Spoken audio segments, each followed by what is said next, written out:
Good afternoon, everyone, and thank you for joining us today. You'll be able to tweet your questions to today's panel with the hashtag real estate reset or by emailing events@brookings.edu. So we are convened today to talk about real estate, which plays a defining role in the American economy. It's over 40% of private assets nationally, bigger than the stock market, and the second most common asset after cash. But simultaneously, it's also just part of everyone's everyday lives. This is our shelter. These are our access points for commerce and care. Real estate is cyclical, and we are used to periodic market resets where credit tightens, demand is weak, and the construction sector sheds jobs. During these resets, it's usually some combination of time, bailouts, and corporate pivots that ushers in the next cycle of growth. The current cycle that we're in right now began with a reset triggered by the subprime mortgage lending crisis and subsequent Great Recession of 2007 to 2009. So that means that today the industry is already overdue for its next reset.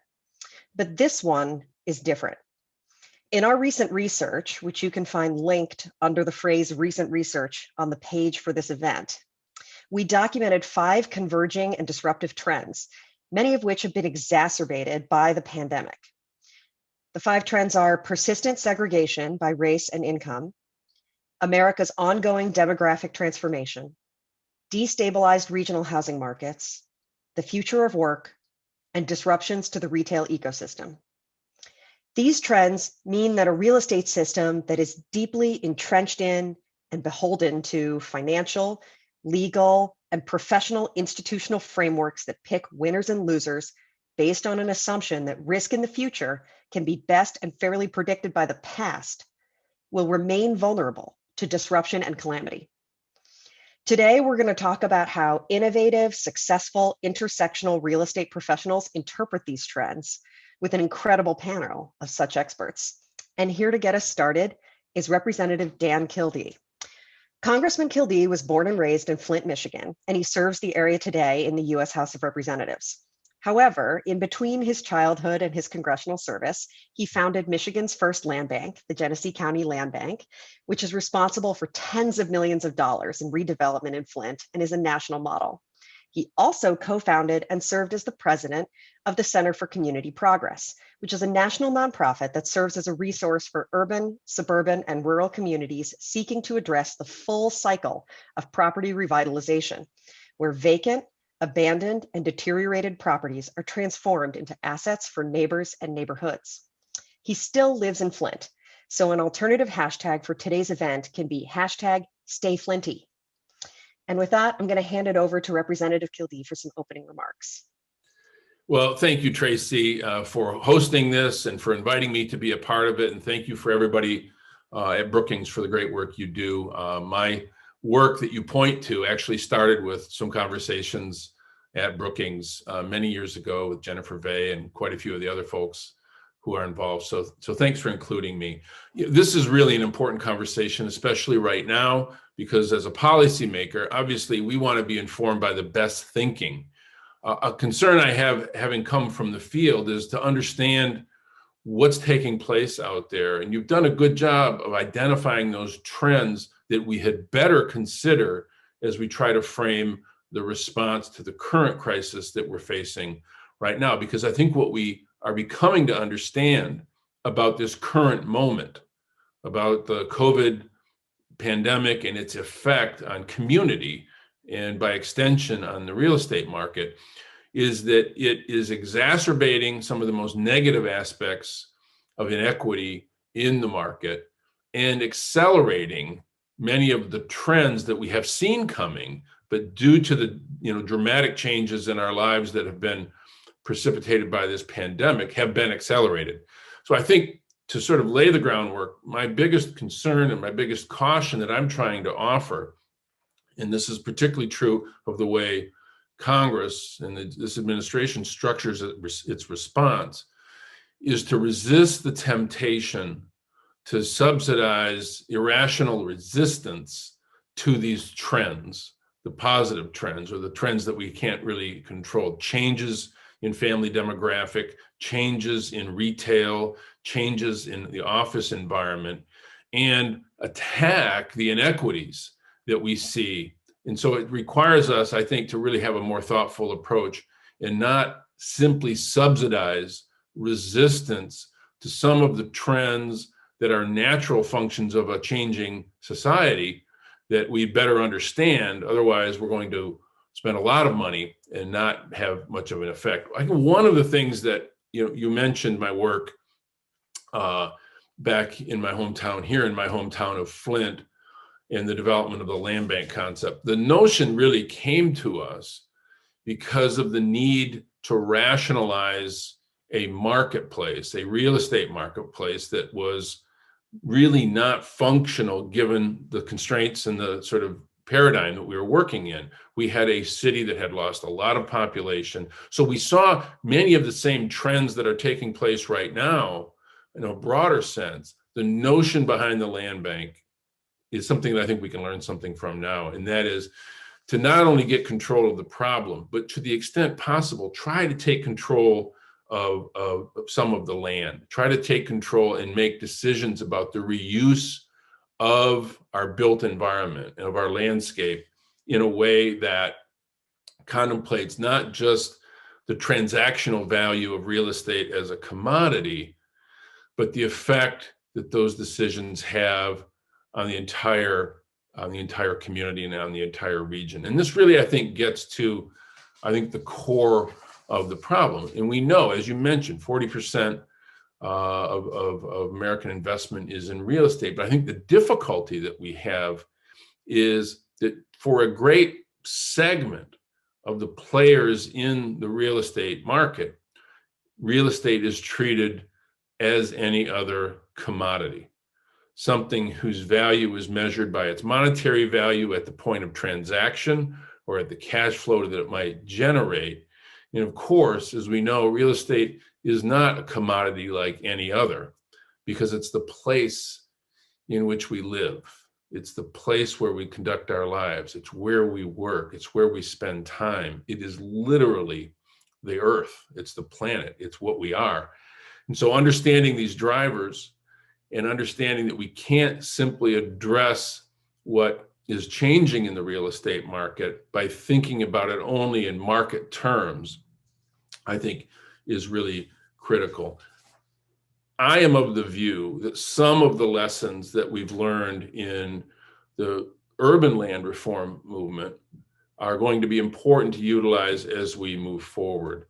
And it's difficult because this requires a level of intervention that sometimes is really disruptive to the interests who benefit from the current structure of the marketplace. And I think it means us as a society, and I think utilizing the land bank notion, the land bank model, is a good way to approach it, to take control of land, to take ownership of land, and especially as we think about the reuse of older, distressed retail and office space. That's going to be a really important piece of the puzzle.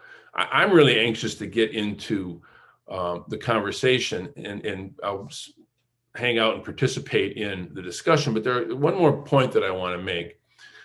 We really, I think, do have to begin to think about some new concepts when it comes to land and real estate. I think just a couple of ideas that I've been working on that I'd love to throw out and perhaps get some thoughts on. One would have to do with the need for us to have a reuse strategy for buildings, for the built environment at the point that we develop those, potentially thinking about a reuse bond that would be funded at the point of construction and then cashable at the point that the property moves into another use or ultimately might be demolished. And then thinking about ways to strengthen those markets that need strengthening through equity assurance or some other mechanism where we can intervene in a market-based way that also allows us to deal with the inequities in the market and try to essentially smooth the impact of these cycles. Last point, we are in real estate is cyclical, But what we all know is that as we go through a cycle, we don't land at the starting point that we started at. We land at a different place. The most important question for us to answer is, what does that place look like? And how can we make it a place that deals with the inequities, deals with the problems that we see with the changing demographic, deals with the reality that right now what we are funding is unsustainable development given what's happening with the changing climate. If we can figure out where we want to land, then we can craft policy that helps get us there. I really appreciate the work you do.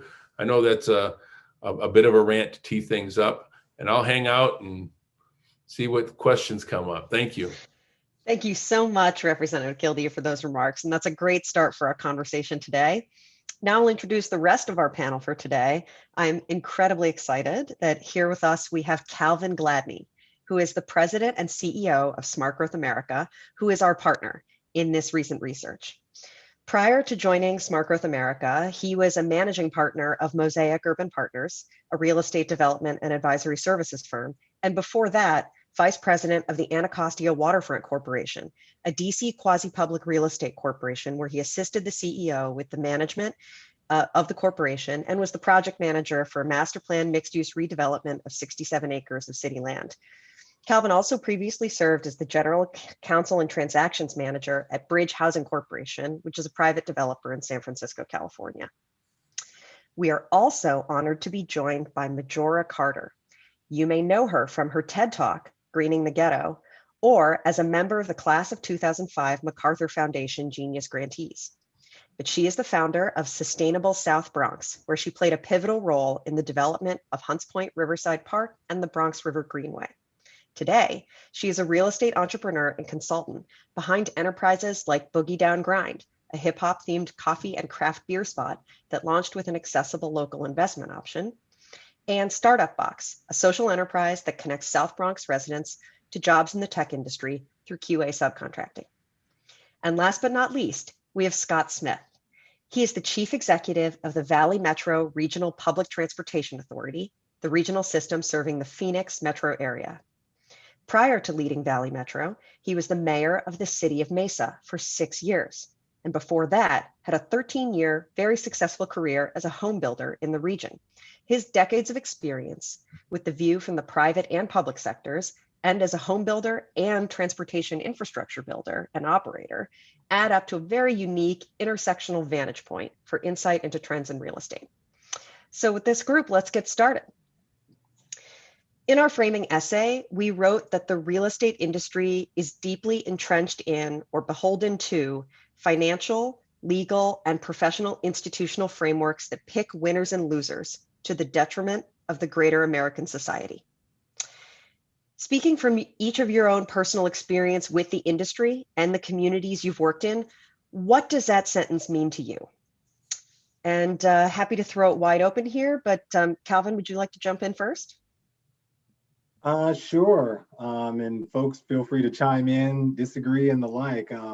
And thanks to everybody who's out there taking the time out of your day, wherever you may sit, to listen to us. So we'll try to make this as exciting as possible. It makes me think, I'll say it makes me think of 3 Ds. That everything we've talked about in terms of these trends are the result of specific decisions that were made.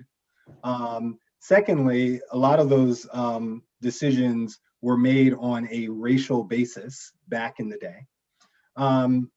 Secondly, that those decisions have a disproportionate impact on Black and Brown communities. So even though we think of them as a series of individual decisions by different developers, investors, and the like, policymakers, they all unfortunately inure to the detriment of, in many cases, to particular communities. And then third, the last D would be that the only way to do something is to do something different.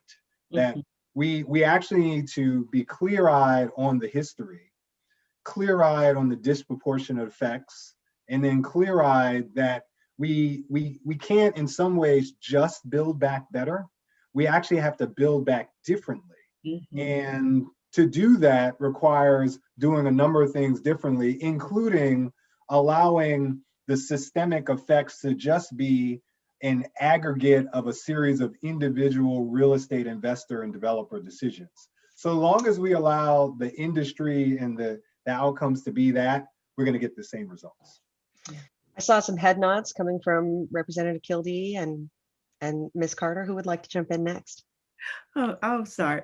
Because fortunately, we had a chance to chat as a part of a pre-call, and I actually wrote down something that Calvin had said earlier, and which is a nice little segue. It's not a bug in the system to have inequality. It's by intent. And it really hit me, being, a kid born and raised in what was still considered sort of like the epitome of urban blight, the South Bronx in New York City, poorest congressional district in the country, blah, blah, blah. It goes on and on. We're defined by the things that we're not. We are, we don't have wealth. We don't have this. We've got poor health, blah, it goes on.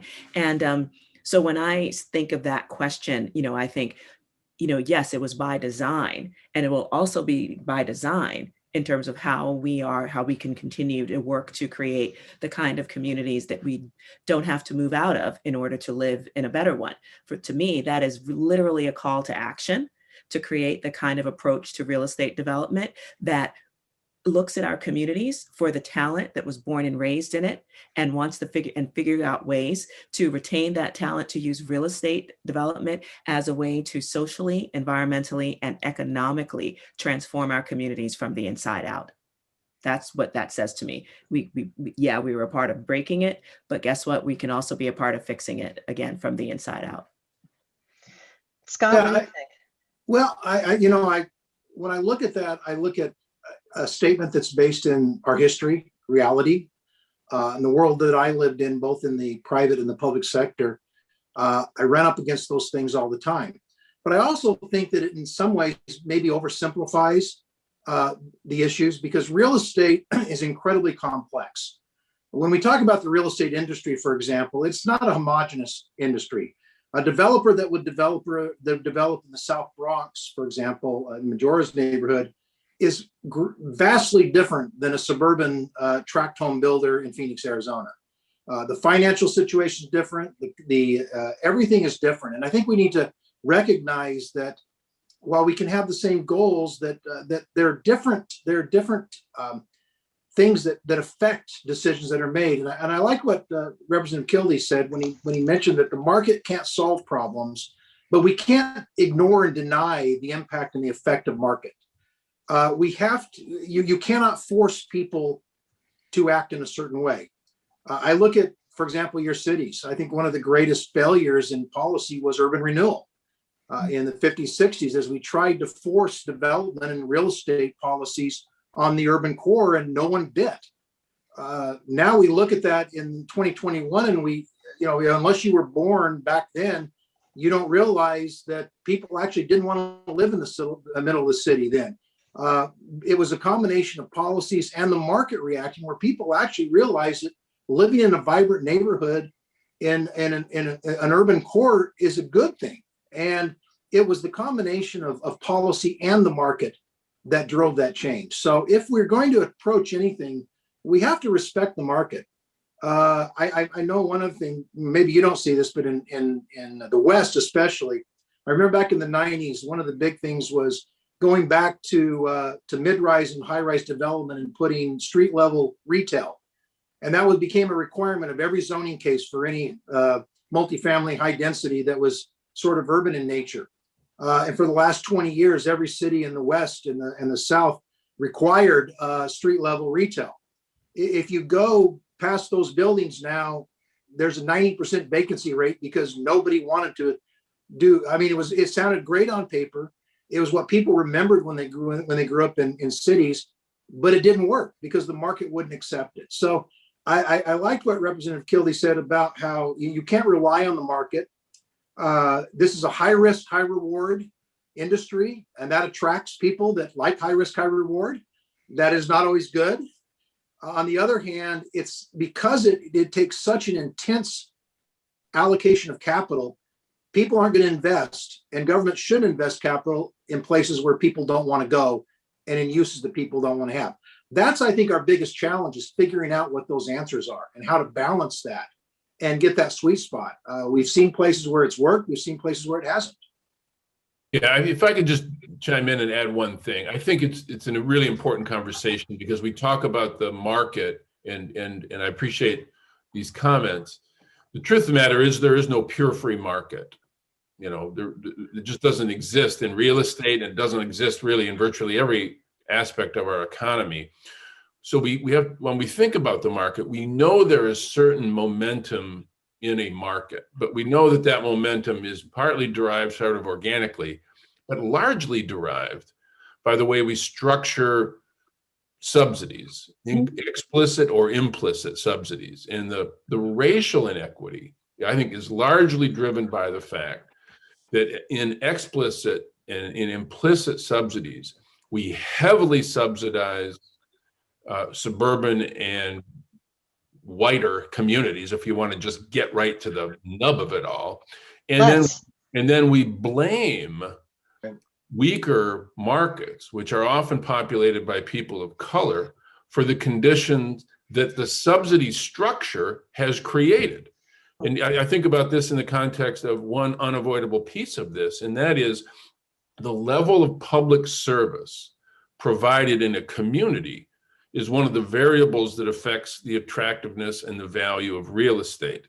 And so what we've created is a situation where weakened places have lower levels of public services. The basic elements of civil society have almost been deteriorated to a point where they can't really sustain who's there, let alone attract somebody else from coming in. And then we treat that situation as if the condition is the product of decisions made by people who are the subject of that situation, as opposed to thinking about it in a different way.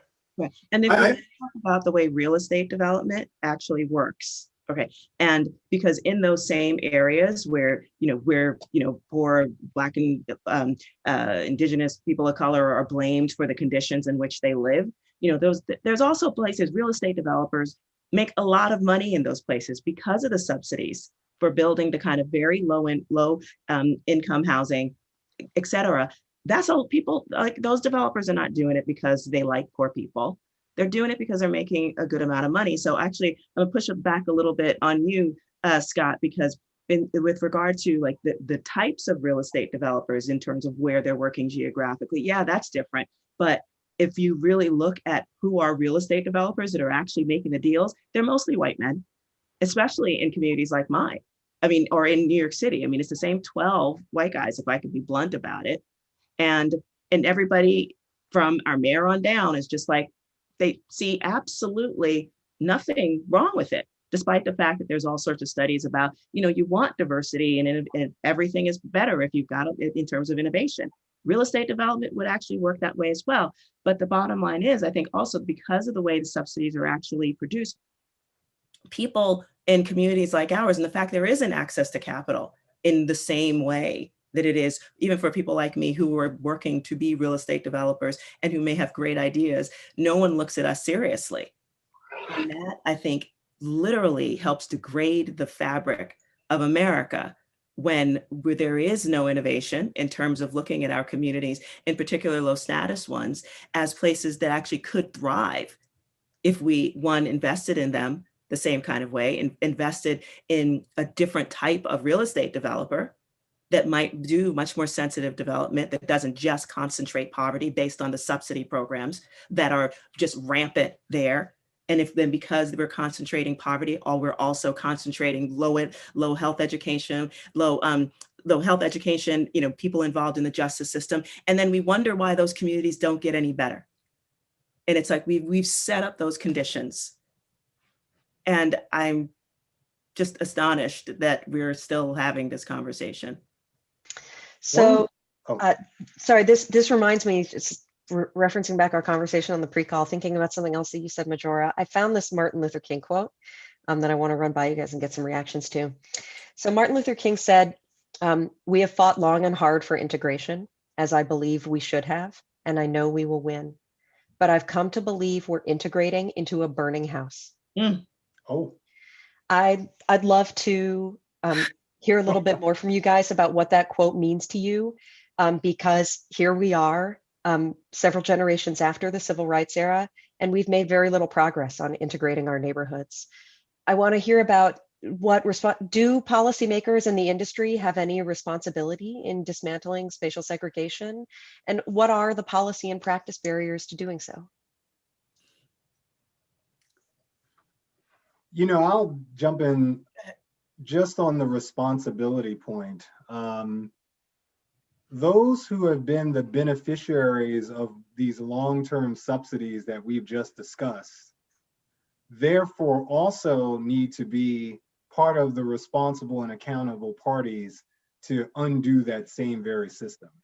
And I think oftentimes real estate developers and investors and the like think of themselves as individual actors and having not benefited at all from the system that is totally designed for their wins and not for their losses. And so therefore they decide to opt out of being part of the solution set because they didn't cause any of the problems. And it's just not true. Nope. What I found, and to get back to both of those, having built all over in many different communities, but the majority of my house I actually built in South Phoenix, which prior to my building it is a majority minority. Worked closely with the city council member because we were dealt with this problem. You attracted a lot of what I would call low quality, quick buck developers because the rules that were set up enabled them to do that. Right. How did we change that? We changed the rules to heighten the expectation. We find out that if you're very clear on your expectation as to the type of development and what you're demanding, you tend to attract developers with more patient money and developers that actually understand the long game. If you make it easy and you dummy down and allow that, you'll get your quick buck people, and they will leave lasting damage. What we did is that we decided we weren't going to dummy down in this area, and working with the city council member, we raised expectations. That was 20 years ago. You go back to that community now, and you see the results of a community that has grown.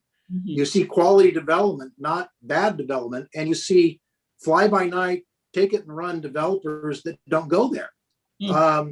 You also look at some things, and Congressman, this is one thing that I think when you talk about those subsidies, now that I'm in the transit industry, I realize that many of our national policies where the federal government is involved actually run counter and create these kind of unintended subsidies. For example, it's a lot easier to get a freeway financed with federal money than it is to get a transit system funded.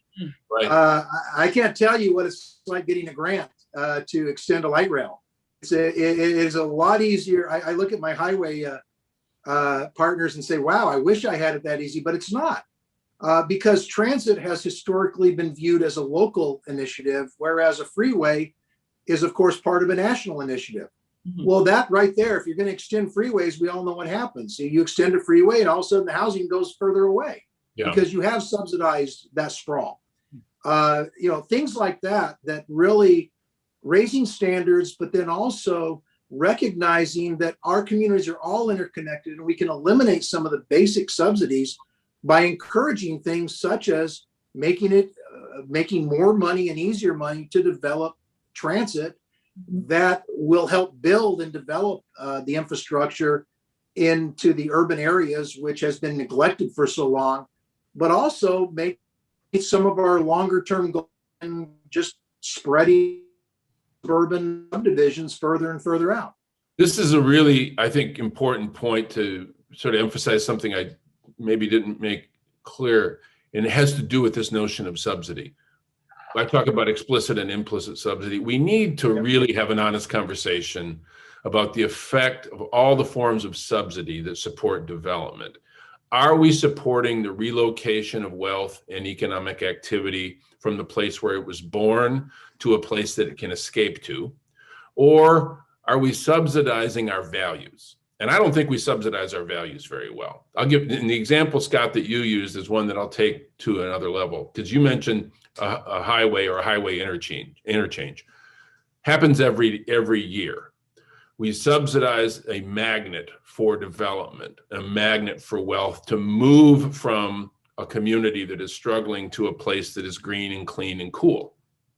However, what is the value of a grocery store in an urban neighborhood to the quality of community, as opposed to the value of a highway interchange 10 miles away? And what is the cost? And how do we figure out how to underwrite the cost of something as human and necessary as affordable, high quality food for people who need to live in a community? We can't figure out how to subsidize that. We can figure out how to subsidize something that costs 1,000 times more than that, that produces exactly zero value, but relocates wealth and economic activity from one place to another. So we really this is why the data-driven approach of this initiative and all the stuff that Calvin and SGA and others have been doing is so critical, because we have to have an honest conversation about what we are subsidizing. And if we really look at it honestly, we are not subsidizing our stated values. We're subsidizing interests. And Congressman, I would tell you, serving in office, it gets back to what something Majora said, and that is defining winners and losers.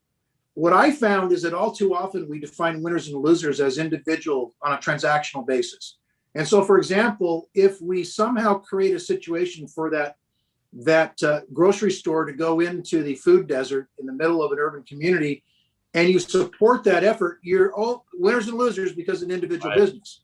However, if we build that freeway interchange, that's a community interest. Forgetting that, you know what, the community wins. Either way, the community wins. And sometimes our conversation is not focused on the fact that I agree with you 100%. We need to do things that benefit the community. Raising standards, helping things exist aren't individual wins and losses. They are community wins and losses. And that's where I found both in the private, but especially when I was a mayor, the conversation missed the point. It was far too transactional as opposed to being more broad-based and value-based. You know, I wanted to join in just on this conversation about subsidies and talking about missing points, as Scott just said. One of the things we don't talk about are some of the things we subsidize that, going back to previous points, don't align with our values. And I'll talk about two that are a third rail, and I'll put them in real terms that the representative can definitely understand. So, as an example, our principal residence exclusion and our mortgage interest deduction.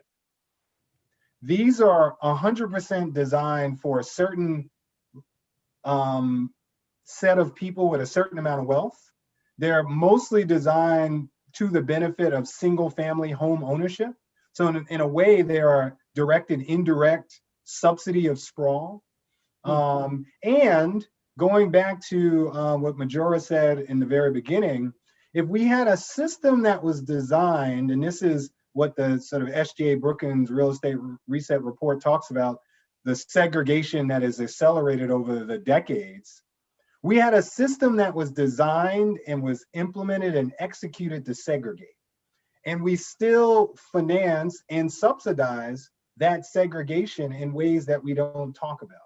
And one of the things that Scott talked about in terms of transportation, and this goes to where it's interconnected, at a federal level, we fund, generally speaking, 80% of the cost of highways and about 20% or so of any type of other multimodal investment. That subsidy alone, nobody really talks about, but that dictates almost everything that happens at the state level, and becomes not just a subsidy for that transportation infrastructure investment, it usually is a subsidy for the commuters, and this gets to this point about community, not the community. Right. Because we often do a lot of things that benefit the commuter who wants to get from the suburbs to a downtown job. We benefit the commuter who wants to get from the suburbs to an amenity, to a service, to the like, to retail.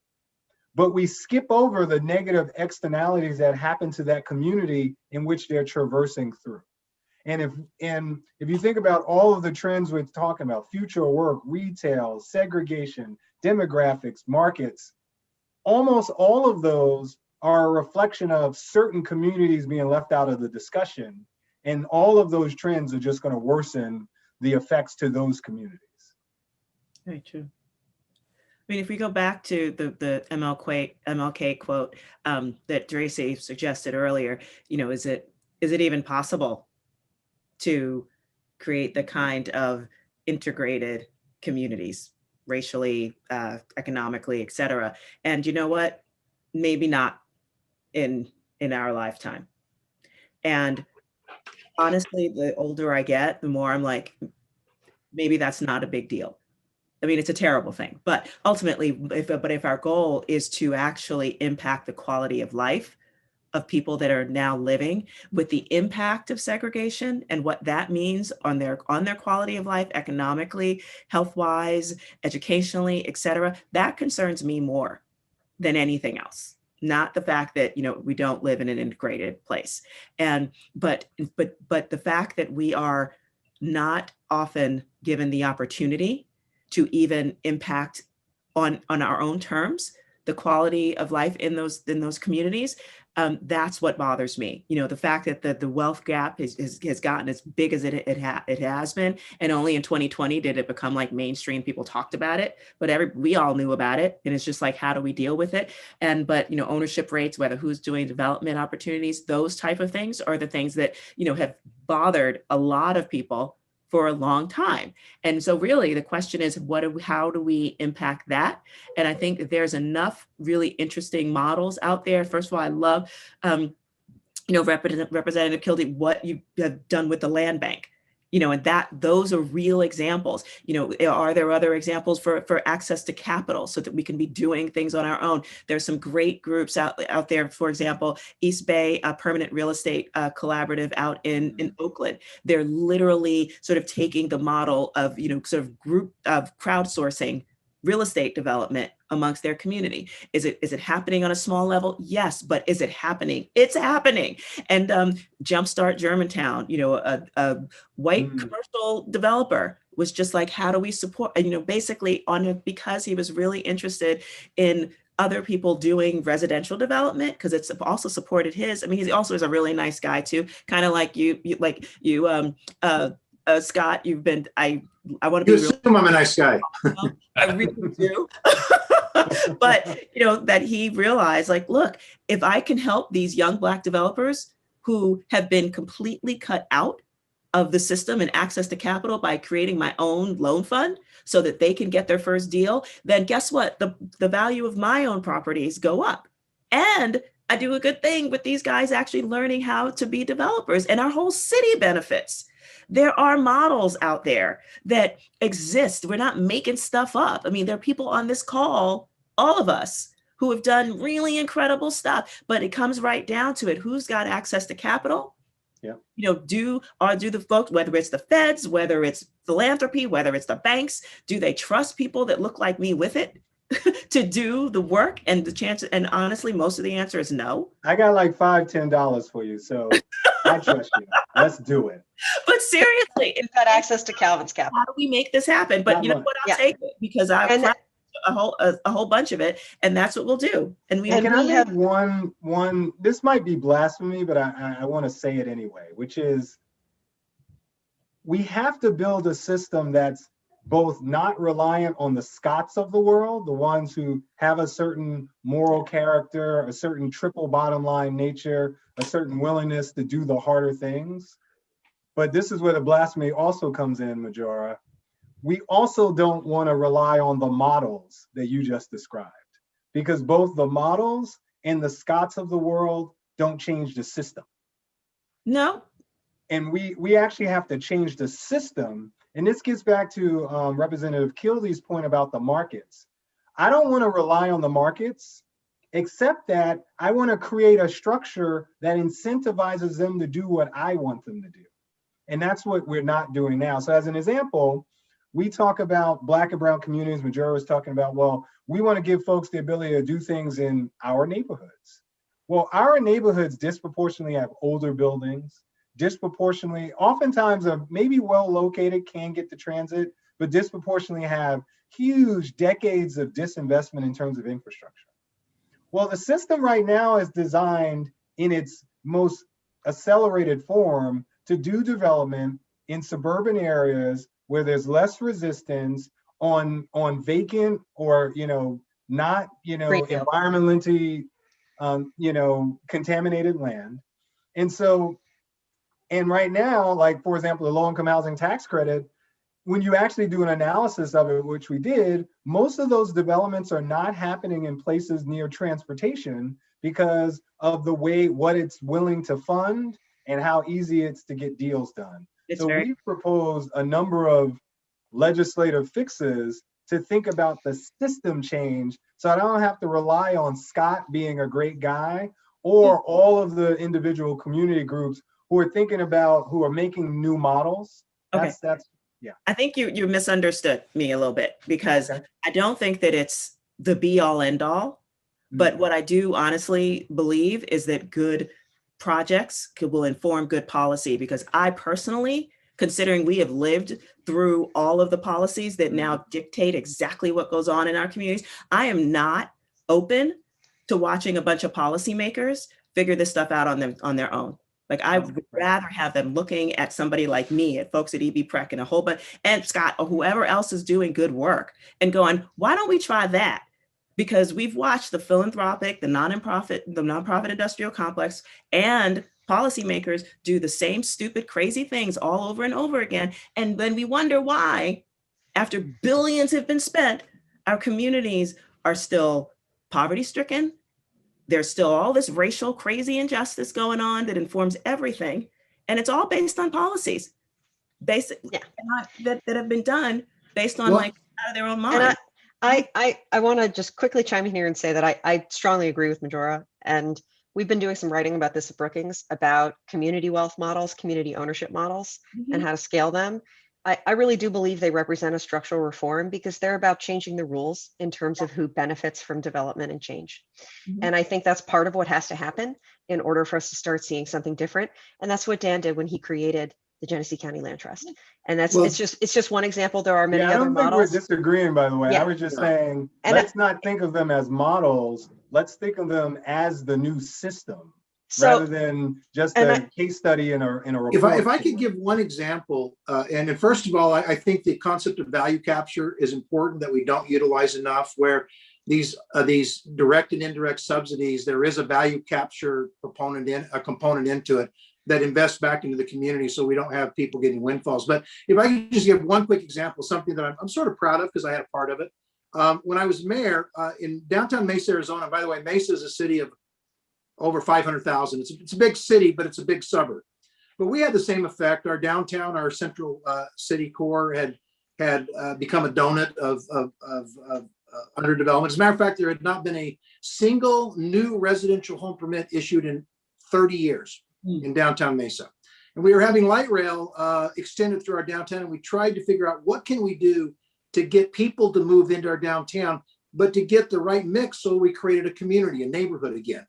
We recognized that real estate being a high risk, or I did, we had to create the kind of scenario where we could attract good developers. We decided to go form-based code. We threw out our Euclidean zoning, all the colors on the page, which restrict innovation and create the kind of almost prison walls you're talking about. We went to form-based code, and we dealt with form, structure, quality. Now, that was about 50 years ago. Years down the road, we now have over $5 million residential projects that have either been completed or in construction. It's a mix of subsidized tax credit housing, which started first because what the market allowed, but it's now moved into market base.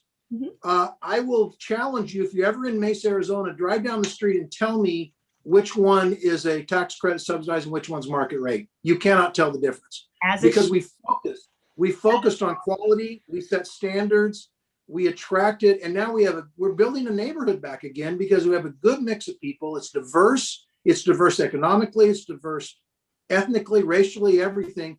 But we set policies that set the stage that attracted quality developers and then made it easy for them to succeed. Right. And Scott, I appreciate that example. I think that's really useful. But I also do take to part Calvin's point, which is in that Martin Luther King Jr. quote, about integration and the burning house. I think Calvin really has a point that, like, we need to put the fire out in the house. and that means thinking bigger than just real estate, right? And looking at the kind of the even bigger system, and to think like, oh, so what would it mean if we integrated mobility? What would it mean if we integrated schools? That there's, and to Majora's point too, that the beginning and the end isn't just integrating neighborhoods, right? That there are all these other systems as well. So I want to pivot now, so that we can talk a little bit about climate change and what it means. Given that it's watching what's happening in Texas this week, just the latest climate apocalypse. And you mean the problem that happened because of the wind turbines? Thanks, Green New Deal. So I think if we don't need to look any further than Texas today to see that we can be certain that the future will not be like the past. Mm-hmm. And there is a growing and broad support for resiliency. But in real estate, industry and policymaker attention is focusing on improving energy efficiency in buildings and construction while still maintaining the regulatory regimes and investment strategies that promote the low density development and auto dependency that you guys have been talking about.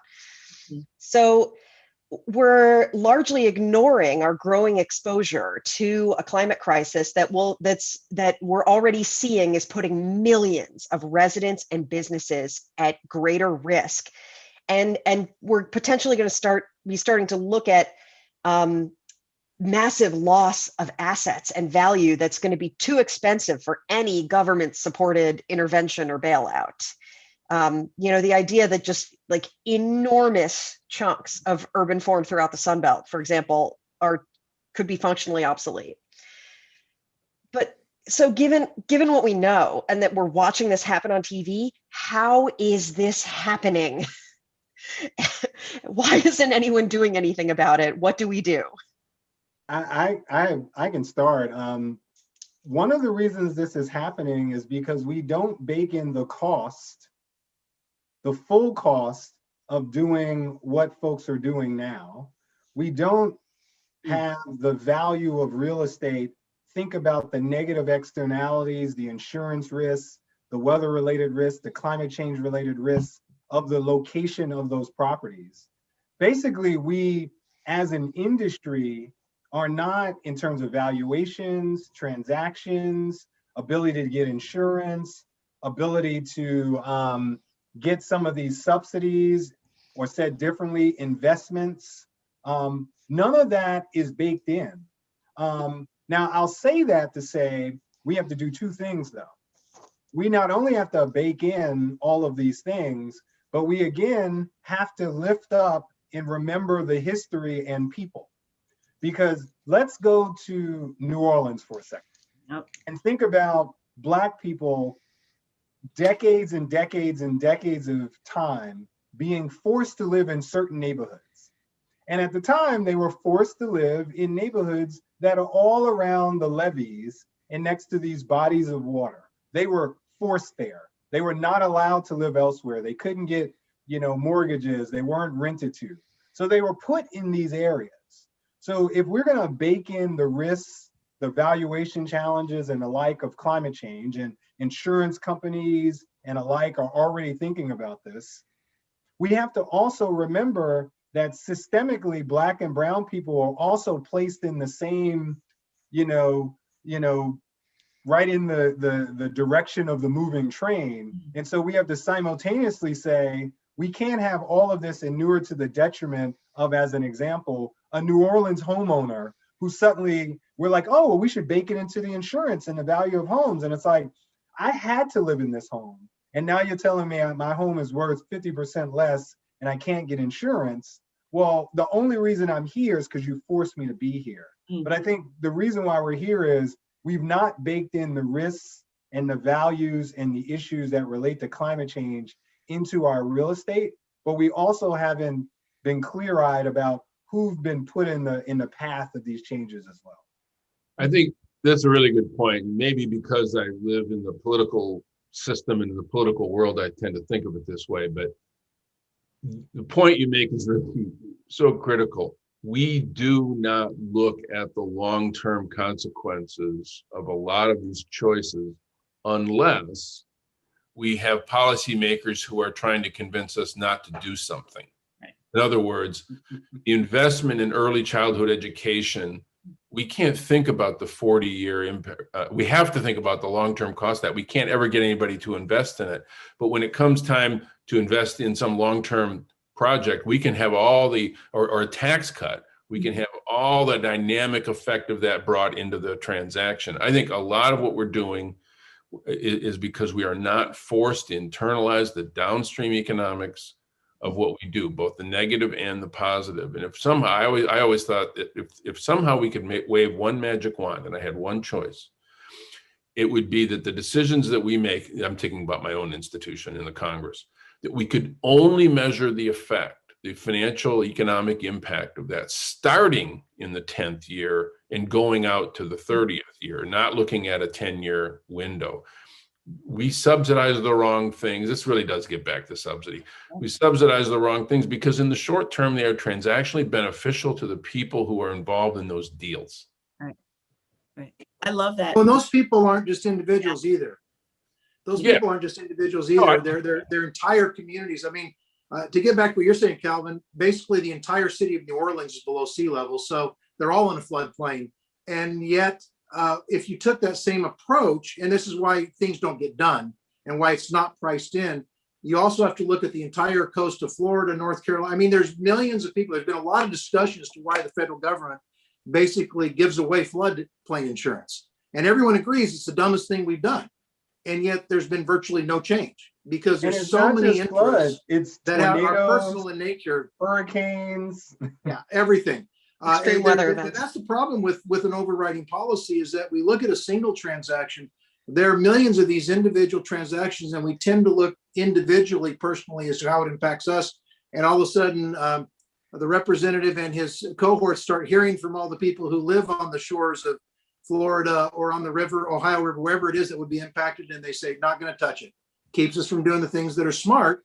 And the next flood, the next hurricane, the next whatever keeps repeating and repeating. It is the sheer definition of insanity, but we keep doing it. And that's not it. You know, the interesting thing is now is like we've actually already gone through this. You know, like I was a huge, part of the movement for green jobs, back in the day, like the first time it happened, and watched it fizzle and burn because folks were not actually thinking, just as you said, Congressman, looking 10 years into the future. Like there's the fact that money could have been made, because I'm a big proponent of looking for where the money could be made for lots of different folks. And if we look back specifically back in the first wave of green jobs, there was a big push for climate mitigation. Like we're going to build solar panels, we're going to invest in green job training, and that's going to save America. It's like, how is it going to save America where you had a black guy in the White House and Congress was not going to try to pass any kind of bill that was going to make that easier to happen? We were not going to get that. So why did we bother? But everybody did. That was a sign of insanity. So, but instead, could we have thought about how do we actually make our cities more resilient? Could we get those red states to actually start greening, doing climate adaptation work to get people working? That would have been, I think, a much more smart way to kind of like move people over to the side. So it's not about Obama, but it would have been about like, how do we support our folks? And I don't think that there's been a lot of thought about how to actually make this palatable to folks that really don't care if a lot of folks aren't working, but they just want their folks to work. And that's all we need to be seriously thinking about, especially when it comes down to climate. How does it affect the constituents specifically, in those areas? And I think that's where we might be able to find some, I don't know if we could find common cause with a lot of folks that supported Trump, but they want to work.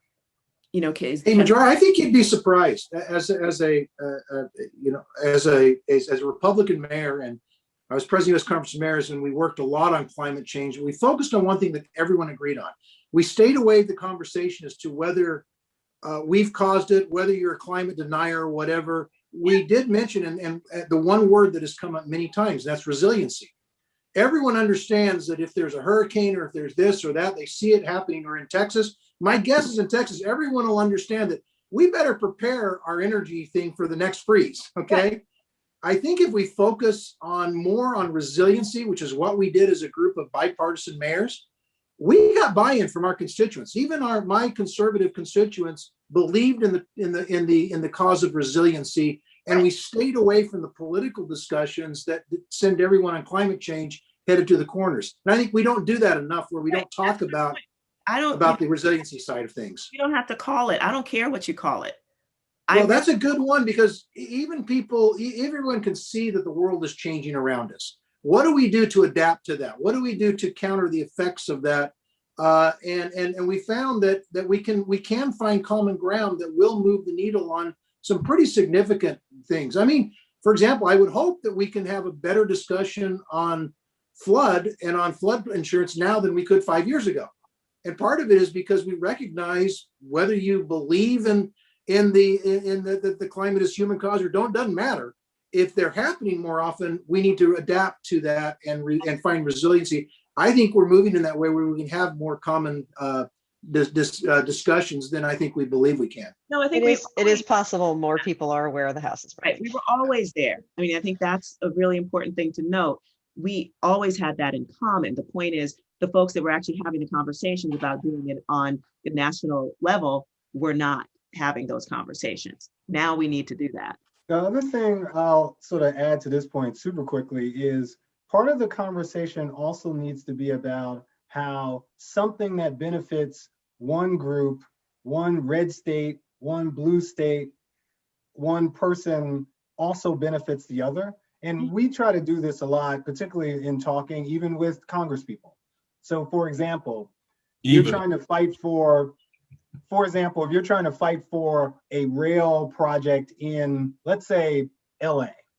And so you're in a small town, you're in a smaller place, you're in a quote red state somewhere else. And you're like, well, why am I going to vote for tens of millions, if not billions of dollars going to LA? Everybody's rich there. It doesn't benefit me.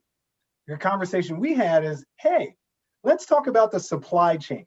And let's talk about how the factories that build a lot of those parts, some of the suppliers and the like, jobs, going back to Majora's point, actually exist in your state. Mm-hmm. So that rail project that's happening in a different state, that transportation, that infrastructure investment, we have to have more conversations like that, because at some point, it's really about WIFM radio, which is what's in it for me. Right. If we can't figure out how to describe how multiple people benefit, then it's hard to get to folks, whether it's congressional votes or it's where the money flows. So Agreed. We are coming up on time here, and I would like to conclude by asking kind of an open-ended question so that we can hear from everyone one more time. What do you view as the biggest challenge in changing real estate practice in the United States? And what have you seen that gives you hope about the future of American real estate? Calvin, can we start back with you? For a diverse group of developers. And the things that give me hope are people like myself, who, despite all the challenges, are still trying to work to develop our communities from the inside out in ways that benefit the people that are there.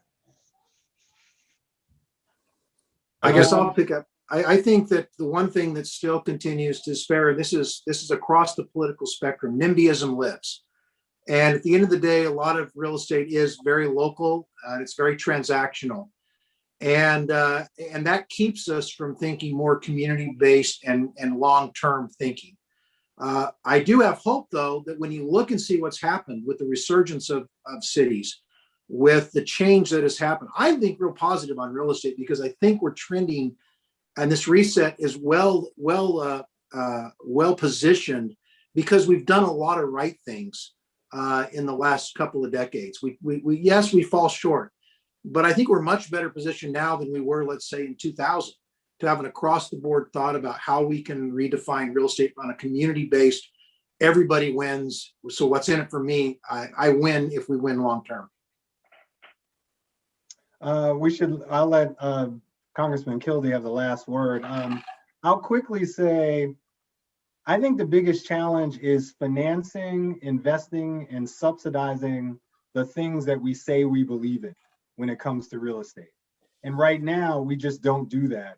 And so proposing legislation that actually funds the models that Majora discussed, part of the challenge is oftentimes, you have to be a superhero to get those deals done, because you can't find basic financing to do those deals. If you want to do old buildings, if you want to do old buildings near transit, if you want to do housing, there's not tax credits for that. All the infrastructure investment that we say has not happened in Black and brown communities can't happen under our current regime. And so proposing tax credits and other means, I like the bond example that Congressman Kildee talked about earlier. We have what we call the rehab tax credit that we're proposing, but all of them are designed to say, we don't have financing tools right now, whether it's debt, equity, or a hybrid, that actually finances the things that we say are important. And until we do that, we haven't changed the system. What gives me hope is listening to a conversation like this and finding that there are folks out there fighting, and Majora's out there on the ground, in the boardrooms as well. The congressman is fighting in the halls of power. Scott's been in all of those places. And that gives me hope that there's still people putting their shoulder against the wind. And we're going to keep doing that. So Congressman Kildee, what are you doing about it? Well, that's the big question, isn't it? I mean, I think what I would say is essentially what Calvin just said. If we don't align the incentives, the subsidy, with the values that are going to create what we all would like to create, this more inclusive, equitable society where we have sort of a base level of decency that we require in order for our communities to succeed, then if we fail to do that, we're missing the point. What gives me some hope is that, call them models, I would prefer to call them reforms.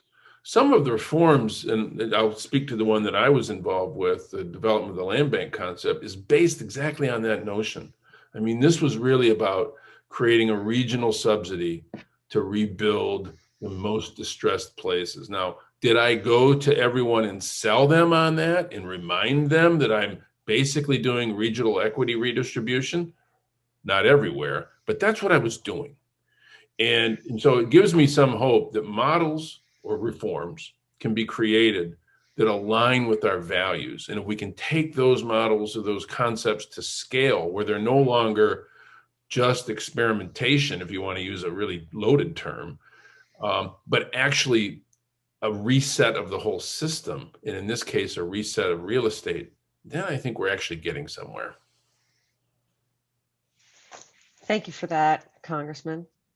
I would just like to thank all of our panelists for your time, for your ideas, for your engagement today. This has been an incredible conversation. Thank you so much. Thank Thank you. you. You all. Thanks for watching. Be sure to like and subscribe for more videos from Brookings.